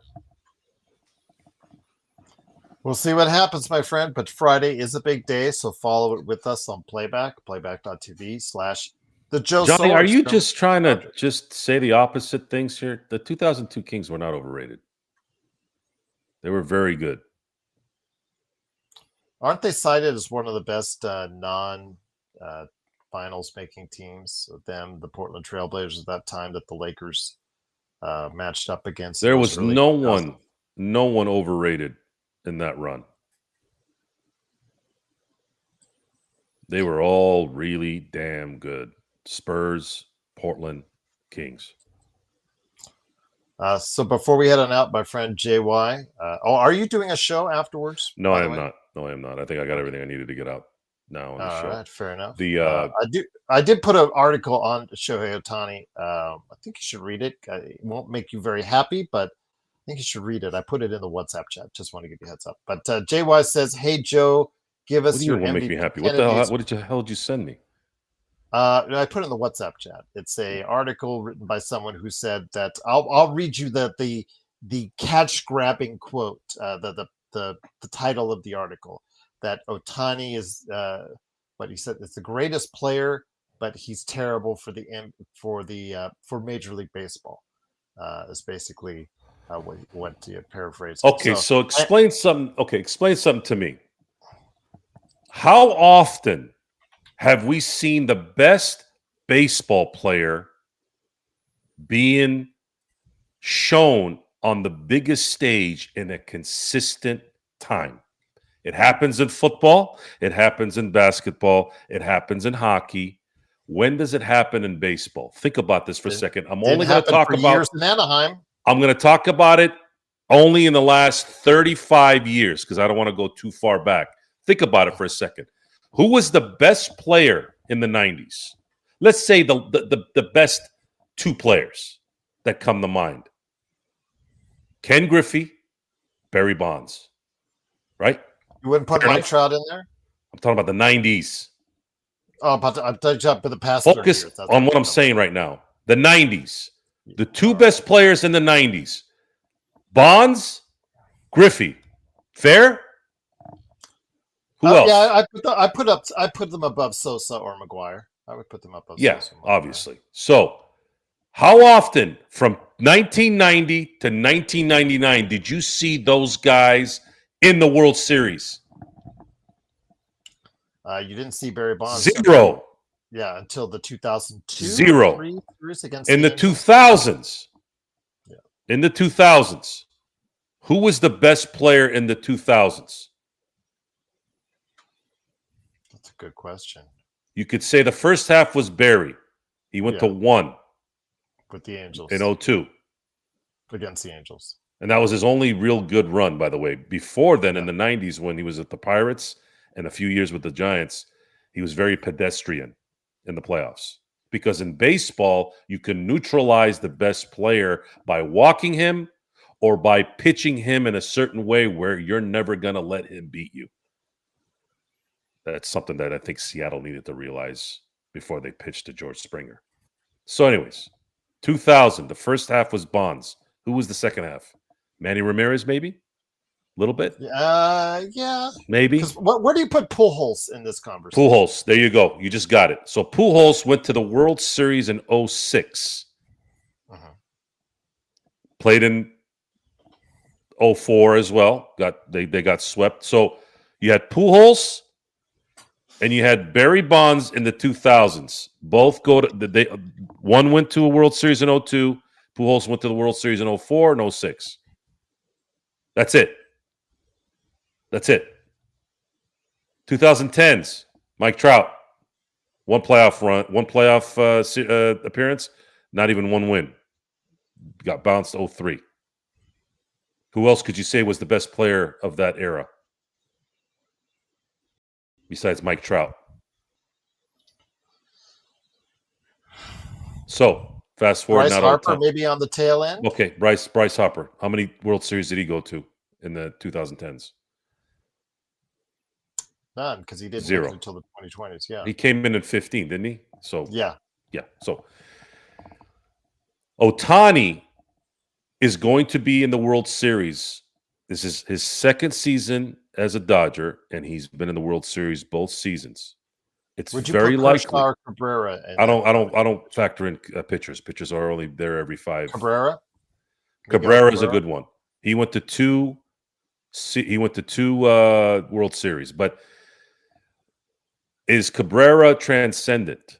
Was Mike Trout transcendent? Barry was transcendent. Griffey was transcendent. Was Pujols transcendent? I know people that don't. A-Rod. A-Rod, he went to the World Series in 09. That was it.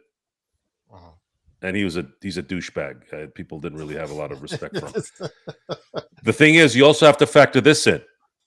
As much and as great as Albert Pujols was, I can talk to 10 neighbors in my court. No, and 9 of them probably won't know who he is. People knew who Barry Bonds was. People knew who Ken Griffey was. People definitely know who Shohei Ohtani is. No one really knows who Miguel Cabrera was. I could talk to 10 of my neighbors here. None of them would know him. Bryce Harper, same situation. Mike Trout, maybe 1 out of 10. Again, who is transcendent in baseball and at the highest level in terms of notoriety and showing who you are? Yeah. How is that bad for baseball when you put your best player, the most transcendent player, in the biggest stage? This is sore loser. This is the same thing I keep telling you guys all through the show. These are the type of people that are the jizz stains of society. The dried up one. They don't look at greatness and embrace it. They are jealous. They're stupid. And they're trying to get attention. Try to be heels in wrestling, basically. When you're not good at... When Rocky Maivia came out with his tassels, didn't work. Turned into a bad guy because that's who The Rock is at his core. Wasn't until Rocky die, and everything took off from there. There you go. I think that's when his whole life... I'm talking about all the acting. I don't think... If we go back in time, and he stayed the baby face, that probably would have been let go at some point in time by WWF at that point in time. If it had just continued on its current, course, I don't think he ever would have achieved the things in life if he did not turn heel and have that awesome, self-confident, boosting, Rocky Die promo that he made. That, I think, really put himself on the map. And I think, people don't credit that very much as far as how his success later in life, but I really pointed to that one moment in his life, and everything changed because he became more comfortable out there in the professional wrestling world. He became more comfortable on camera. He wasn't forcing a lot of it as much as in the past. He began enjoying what he was doing a lot more, and it was oozing through the screen as far as his charisma from that point on. Just my 2 cents. Well, Freddie going back to back. The Freddie story is going to be very interesting because Freddie is such a loyal, amazing human being. And the fact that baseball, I heard, chooses. I still don't know if that's 100%. I guess it is. Baseball, when they elect you, choose what hat you wear in the Cooperstown. Did you know that, Gerald? Yep. I still can't fathom. I can't understand that. How is that their choice? So let's just say it is. Let's say it's 100%, right? Freddie has, what is it? 22, 23, 24, 25, 26. He signed a 6-year contract. So 22, 23, 24, 25, 26, 27. So at the end of the 2027 season, which is weird because we don't know if there's going to be a lockout after 2026, but let's just say there isn't going to be a lockout. Let's say he plays out his contract and everything's fine. There's a big chance that the Dodgers may have a chance at 3-peating or 4-peating if they win this season. Let's just throw this out here. Make it easy. If the Dodgers win this year and then 3-peat next year, how the hell is he not going to go in as a Dodger? He's going to be a part of the equivalent of the Yankees dynasty. There's no dynasty that's ever done in baseball what the Yankees have done. But the Dodgers have that chance in the next 8 seasons beyond this. And this would be the start. Now, the Oakland A's three-peated in the 70s. But they're not the Yankees and they're not the Dodgers in a lot of ways. Very, very formidable franchise, though. We talked about that a little bit with them moving to Vegas, right? But the Cardinals, I don't think have ever won even. I don't think they've won back-to-back championships. Maybe they have. I have to look. They may have. I don't remember it though. To be honest with you, but they do have 11. They do have 11, and the Dodgers, should they win this year, will creep up to 9, and I believe they will be tied with the Red Sox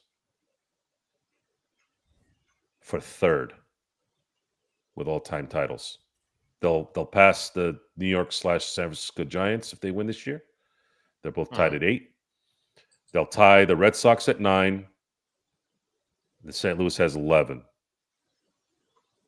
So they'll be on that path of possibly during the Ohtani era, probably getting past 11 and probably getting 12. So to put a button on this, the next 2 to 3 seasons is going to possibly put the Dodgers in an area where only the Yankees have been in their history.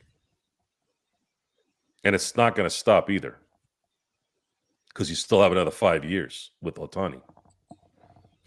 So Ohtani wins 4 out of 5 championships in his first 5 years. And then let's say he wins a couple more in the final 5 years. What's that, 6, let's say? Let's say he ends up winning 6 championships in those 10 years with the Dodgers. Pretty good. Yeah. That means they're sitting at 13 titles. You tell me that's not good for baseball to have the best player in the league, best player arguably ever on the biggest stage every year? You don't want to promote your sport? That's the greatest promotion you can make. You want the villain now, right? The Dodgers become the villain. That's what happened with the Patriots, right? When they would go to the Super Bowl, they were the villains. People wanted to cheer against them. You wanted to cheer against Floyd Mayweather because losers talk about winners while winners are winning. Losers complain about others winning too much because they're losers. They don't want to see greatness. They make excuses for why they're losers. Because if you're going to keep talking about paying money, let me give you a little bit of history lesson here. I'll start from the top. The Dodgers offered Shohei Ohtani 10 years, $700 million. You know what Shohei did right after that?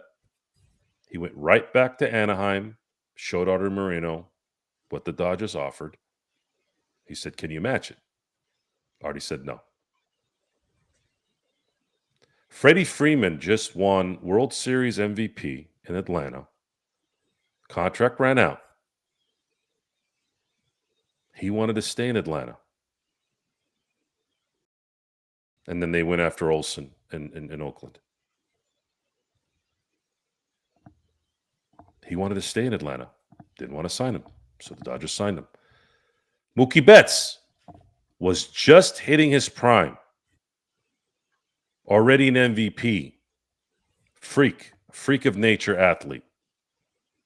He's kind of like our modern day, I would say, if I had to compare him to guys of the past, I mean, you could say he's our modern day Ken Griffey. That's our modern day, this era's Ken Griffey Jr.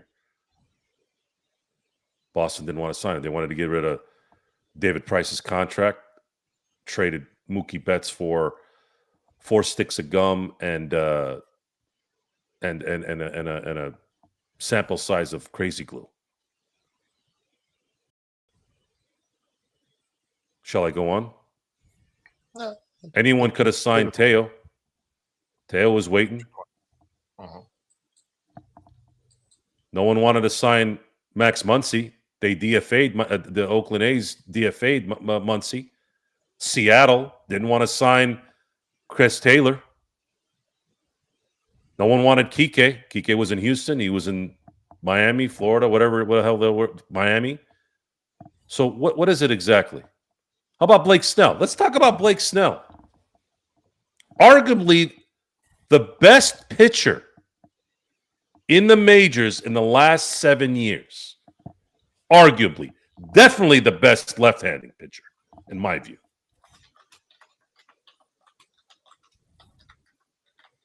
Sorry, Freed. I'm picking Snell over you. Tampa Bay didn't sign him. Went to San Diego, won a damn Cy Young. They didn't sign him. Went to San Francisco for 1 year. They didn't want to sign him.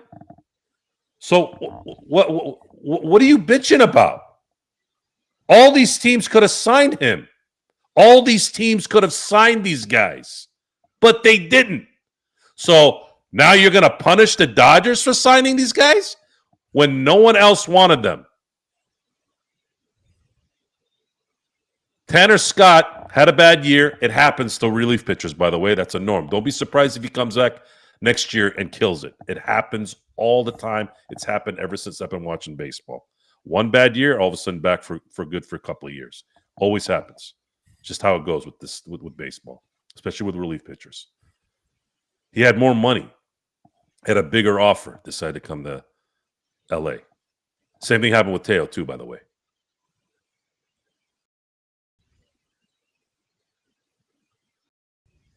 Tampa didn't want Glasnow. They traded him. If you want to get mad about Yamamoto, okay, I'll give you that one. I'll give you that one. $325 million is a lot of money. But all the other names I told you about, every one of those guys had teams or a team that said, we don't want you. So fuck you. The Dodgers said, we'll take you. No one else wants you. We'll take you. And now you're going to blame them for that? Go blame Tampa. Go blame Anaheim. Go blame San Francisco. Go blame San Diego. Assholes. Losers. Suck on it. Suck on this. Suck on it all day long because the Dodgers are going to go back to back and they're going to win a hell of a lot more World Series in the next 8 years. Get ready. Lockout or no lockout. At some point, the lockout's going to end and they're going to be back and playing baseball, whether it takes a year, whether it takes a half year, whatever. Doesn't matter.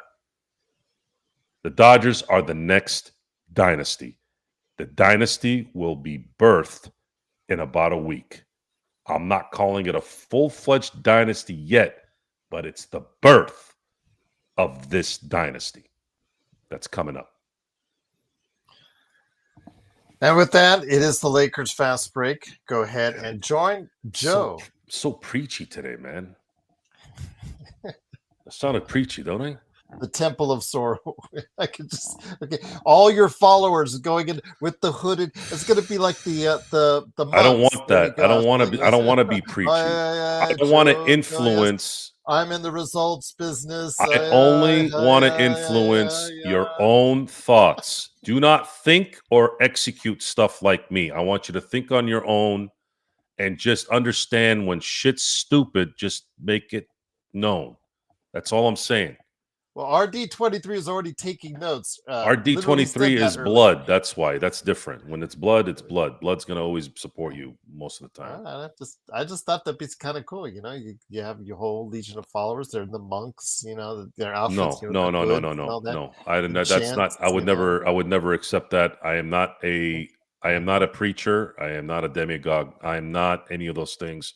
I am just saying, when you smell something that stinks, make it known. And I'm here to give you the information that you probably are not going to have. I'm giving you information to now take with you, and you deliver it the way you should, because that's information I do know. That maybe you don't. The point of this show is to tell you things that you probably don't know, and to obviously put some entertainment around it. That's it. I don't want anyone to follow me. I don't want anyone to worship me. None of that shit. That is not what I want. I want none of that. And I know it's if we become a bigger show and more people and all that, I know that that's going to be part of the gig, which is fine. But I'd rather you not. I want you all to think on your own and know the answers, because that's what we do here. We actually do research, and we do remember, and we've been around it a lot. And that's the point. The point is, you're going to have the knowledge that you need to have a good conversation about sports, should you have it, especially the Dodger thing. It's so obvious that this was going to happen as soon as they started winning. All those years you're talking about how we choked and all this stuff, and the fact that we got cheated out of 2 World Series by 2 cheating pieces of shit. And I was willing to let the Red Sox a little bit off the hook on that, because they sent us Mookie Betts for practically dirt, and he's already won us 2 championships and is gonna win a third. I'd be like, all right, but the Houston Astros, those pieces of shit, we're gonna have to take it out on Toronto, unfortunately, and that George piece of shit Springer. And so that at least the consolation, I guess, I'll take it. There you go. So no monks. No monks. No, right? No. I have a script in my head of Jim Jones. You guys remember who Jim Jones was, right? Oh no, here we go. Don't drink the Kool-Aid. Yeah, that guy. I have a script in my head of, it's kind of Tarantino-ish in terms of the fantasy revenge thing, right? That when he had his announcement where he was trying to make everybody, what was it, arsenic or whatever cyanide that he made his followers take while he was yapping. Yeah. I always had this fantasy of him preaching on the stage and me walking in the background and him notice that I'm there for him. Yeah, I got a real weird thing in my head here, things that I think of, because those people are the ones that destroy lives. They're the ones that destroy children and women and all those things. And I guess my fantasy is to be the hero to save those, to save people. That's kind of maybe sometimes that's what sneaks in. All right, and on that note, no monks, guys. Sorry, the Temple of Sorrow was not open for business just yet. So it is, of course, the Lakers Fast Break. Truly appreciate you joining us. Let me finish this up. Anthony, here's another thing to remember here, okay? I want you to pay attention. After the Yankees lost the World Series in 2001, George went nuts. He started signing the Giambis, the Musinas, every single big name free agent that you can get. He was trying to sign them. You know how many World Series they won after that? Until 2009. And that was the Matsui series. Matsui went ape shit. If Matsui doesn't go ape shit in 2009, not Jeter, not A-Rod, not CC Sabathia, and I'm not saying they played bad. I'm just saying, if Hideki Matsui didn't turn into Babe Ruth in the 2009 World Series, they probably lose that World Series to the Phillies. So all that extra spending for the Musinas, for the Giambis, after that 0-1 loss, didn't produce dick. They won those World Series when they had the right complement of players, much like how the Dodgers have. You think that it's all just Mookie, Freddie, and Ohtani. You tell me if the Dodgers beat the Phillies if it's not for Muncy on a couple of those defensive plays. Or how about Kike leading the innings with a double or a single? How about Teo? Teo, Muncy, Kike, Edmund. They all had a part. Perfect complement of players. Those aren't the max players. Matter of fact, other than Ohtani going off in this last game, you could say that Mookie, Freeman, and Ohtani were average. They were hitting average. And a lot of that was because you had phenomenal pitching, especially left-handed pitchers in the Philly series. And the Brewers had good pitchers being able to handle a little bit of what they needed to do in that series. So with that, to put a button on that, if you're going to keep yapping about spending, remember this. When the Yankees were winning those World Series in 96, 98, 99, and 2000, that team, the team that won 4 championships in 5 years, it was the Tino Martinez's, it was the Scott Brosius's, the Jim Leyritz. It was the complementary players that put the right glue together with the Jeters, with the Bernie Williams, with the Posadas. Wasn't just stars signing in the late 90s. Those were guys that were not stars, that were perfect complements to that team. And the Dodgers have the same exact setup. So take it however you want.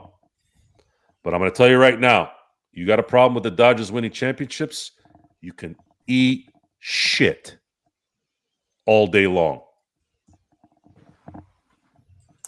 And on that note, again, you can join Joe and the crew watching the Dodgers game first at playback.tv/the Joe Soro. It says experiment. It's actually meant to be experiment, but it's the Joe Soro experiment.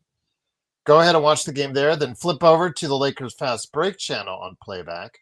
Or to hear just our chat, I will try to have it simulcasted on the YouTube channel.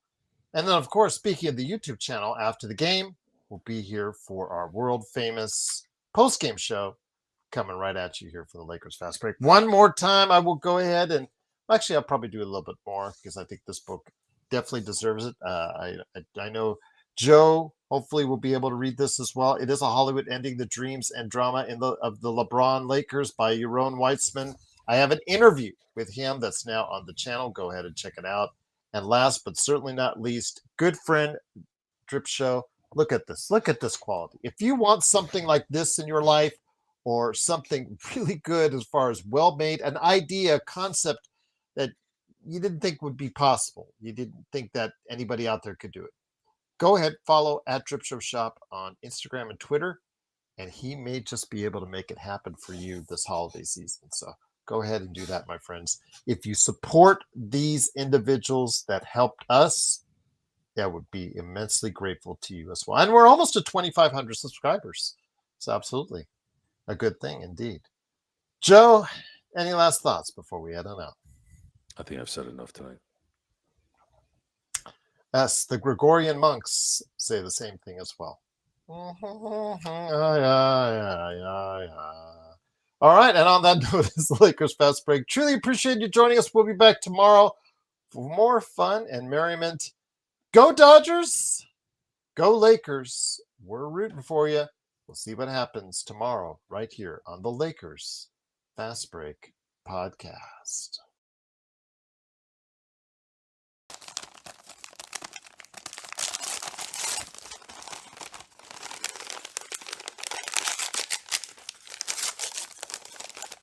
So if the Dodgers win in a sweep, it'll be 13-1. It'll be the highest percentage win total in Major League Baseball history. Go Dodgers, go.